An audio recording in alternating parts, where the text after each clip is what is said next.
इंसान जैसा सोचता है वैसा ही बनता चला जाता है। जैसी उसकी सोच होगी बिल्कुल वैसा बनेगा। अगर वो बुरी सोच के साथ काम करता है या बुरी सोच के साथ चलता है तो उसे जीवन में कष्ट ही मिलते हैं। यदि कोई व्यक्ति शुद्ध विचारों के साथ काम करता है, शुद्ध विचारों के साथ बोलता है, तो उसे तो जीवन में खुशियाँ ही खुशियाँ मिलनी हैं। ये खुशियाँ उसकी परछाई की तरह उसका साथ कभी नहीं छोड़ती। जैसा कि महात्मा बुद्ध ने भी कहा था कि जीवन में हजारों लड़ाइयाँ जीतने से बेहतर स्वयं पर विजय प्राप्त करना है। यदि स्वयं पर ही विजय प्राप्त कर लिया तो फिर जीत तो हमेशा तुम्हारी होगी, इसे तुमसे कोई नहीं छीन सकता। व्यक्ति कभी भी बुराई से बुराई को ख़त्म नहीं कर सकता। इसे ख़त्म करने के लिए व्यक्ति को प्रेम का सहारा लेना पड़ता है। प्रेम से दुनिया में हर बड़ी चीज़ों को जीता जा सकता है। भविष्य के बारे में सपने देखकर अभी से मत उलझो। भूतकाल के समय को याद करके पछताने से अच्छा है वर्तमान में रहो। खुश रहने का सबसे अच्छा तरीका यही होता है। जिस तरह एक जलता हुआ दिया हजारों लोगों को रोशनी देता है, ठीक वैसे ही खुशियाँ बांटने से आपस में प्यार बढ़ता है। बुद्ध के अनुसार खुशियाँ बांटने से हमेशा बढ़ती हैं और कभी कम नहीं होती। जंगली जानवर की अपेक्षा कपटी और दुष्ट मित्र से डरना चाहिए। जंगली जानवर आपके शरीर को नुकसान पहुंचा सकता है, लेकिन एक बुरा मित्र आपकी बुद्धि को नुकसान पहुंचा सकता है।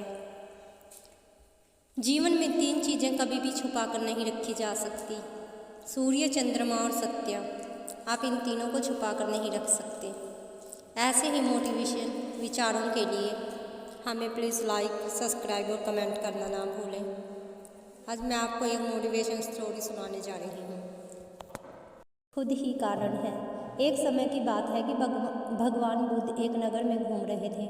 उस नगर के आम नागरिकों के मन में बुद्ध के विरोधियों ने यह बात बैठा दी थी कि वह एक ढोंगी है और हमारे धर्म को भ्रष्ट कर रहा है। इस वजह से वहाँ के लोग उन्हें अपना दुश्मन मानने लगे थे। जब नगर के लोगों ने बुद्ध को देखा तो उन्हें भला बुरा कहने लगे, गालियाँ देने लगे, बद्दुआएं देने लगे। गौतम बुद्ध नगर के लोगों की उल्हाने शांति से बिना बोलते सुनते रहे। लेकिन जब नगर के लोगों ने बोलते बोलते थक गए तो महात्मा बुद्ध बोले, क्षमा चाहता हूँ, लेकिन अगर आप लोगों की बातें खत्म हो गई हैं तो मैं यहाँ से जाऊँ। भगवान बुद्ध की यह बात सुन वहाँ के लोग बड़े आश्चर्यचकित हुए। वहीं खड़ा एक आदमी बोले, ओ भाई, हम तुम्हारा गुणगान नहीं कर रहे हैं, हम तो तुम्हें गालियाँ दे रहे हैं। क्या इसका तुम पर कोई असर नहीं होता? बुद्ध बोले, आप सब मुझे चाहे जितनी गालियाँ दो, मैं उन्हें लूँगा ही नहीं। आपकी गालियाँ देने से मुझ पर कोई असर नहीं पड़ता जब तक मैं उन्हें स्वीकार ही नहीं करता। बुद्ध आगे बोले, जब मैं इन गालियों को लूँगा ही नहीं तो आप नहीं लूँगा तो यह कहाँ रह जाएगी? निश्चित ही आपके पास। जैसे कोई मुझे उपहार देने की कोशिश करता है लेकिन मैं उसका उपहार स्वीकार नहीं करता, वैसे ही अगर आप लोग मुझे गालियाँ दे रहे हों तो ये तो मुझ पर निर्भर है कि मैं उन गालियों को लेता हूँ या नहीं लेता हूँ। तो मैं इन गालियों को लूँगा ही नहीं, तो आप लोग मुझे कैसे दोगे? इंसान अपनी गलतियों के लिए, अपने दुखों के लिए दूसरों को ब्लेम डालता है, जो कि गलत है।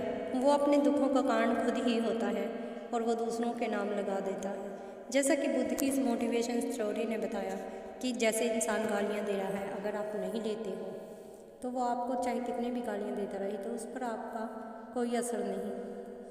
ऐसे ही इंसान को करना चाहिए। उसे सही या गलत की तो पहचान होती है, उसे क्या लेना है, क्या करना है, ये तो वो सोच ही सकता है। उसी को सोच समझ कर चले, उसी को सोच समझ कर काम करें। ऐसे नहीं कि दूसरों पे ही ब्लेम डाल दिया कि इसने किया, इसके द्वारा हुआ, कि ये करता है, इसके कारण मैं करता हूँ। वो गलत है, इसे रोकिए प्लीज़।